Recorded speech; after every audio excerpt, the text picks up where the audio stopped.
Good evening, Moon Princess here, and tonight we're going to talk about a missing persons case. So let's just take a moment to hold space for the victim, the missing person.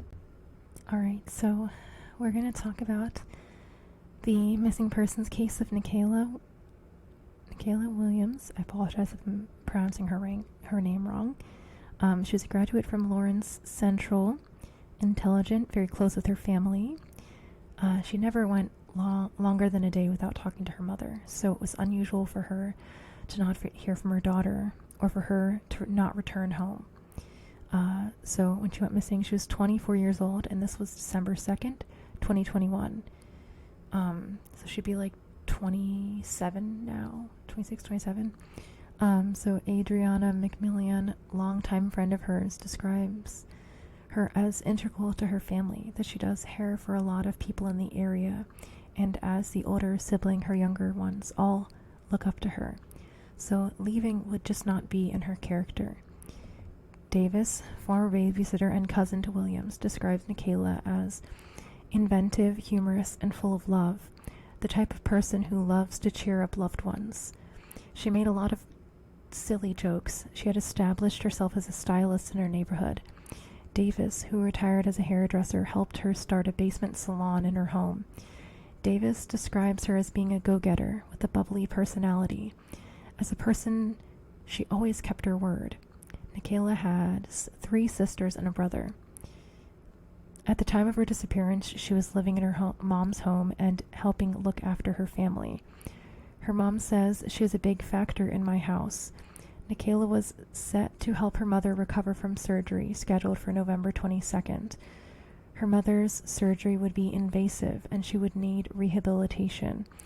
So why would she leave, especially so close to this scheduled surgery, and without a word to her mom? She wouldn't. Indiana Metropolitan Police Department. So there were indications from authorities that she may have been traveling to Flint, Michigan, or so they believe.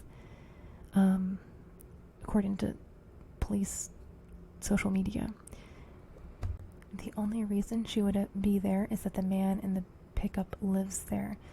She was last seen wearing a black zip-up North Face, black jacket, ripped jeans.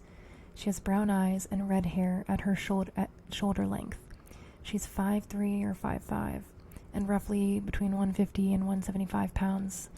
Prior to her disappearance, she was seen getting into a gray pickup.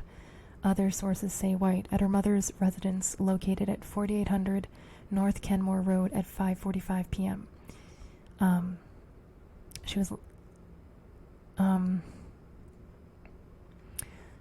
was seen at the 3400 block of North Leland Avenue the night of November 9th, 2021.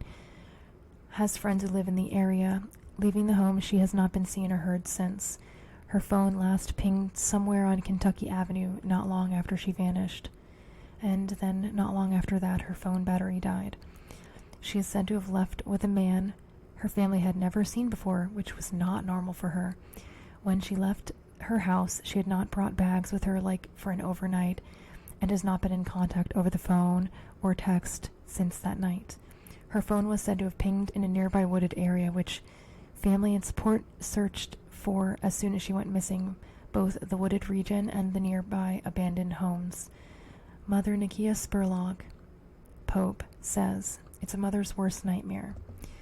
So, missing for 3 weeks before police considered her a missing person, which is frustrating and just unbelievable and not standard. Evidence lost. All true crimers know the first 48 hours are critical, and this was lost when authorities chose not to take her case seriously enough from the get-go. Police and news sources not covering her case. Family began searching for her Wednesday. She went missing on a Monday or a Tuesday.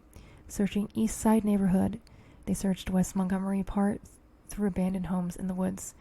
Mother says how they didn't find her during their search and are begging the community to help bring Nakyla home. "We would love for her to come home. If you see something, say something. That's the problem. Won't nobody say nothing? We need help. Please, please, help," said her grandfather Barry Williams. Her longtime friend Adriana McMillan said, We just want her home.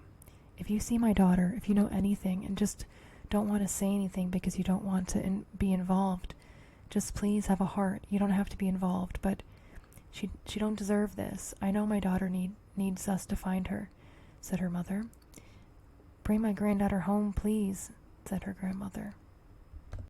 "We are just trying to start from ground zero, basically, to find my daughter, to bring her home," said Spurlock Pope, her mother.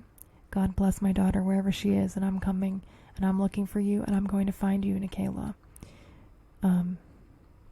According to police, somebody knows what happened to her, and we need people to come forward to corroborate and confirm what we believe we know. This was according to Captain Christopher Boomershine of the Criminal Investigations Division. He did not elaborate on any involvement of foul play, as this has been considered an ongoing case. Though he did say that there are a small number of individuals who we believe know what happened. We need them to cooperate with the investigation, and that's what we are seeking. Family insists she had no reason to leave the area without telling a family member where she was headed and when she would be back. According to Davis, we are still adamantly looking for her. To us, it's still November 2021. Our hearts break and we need help.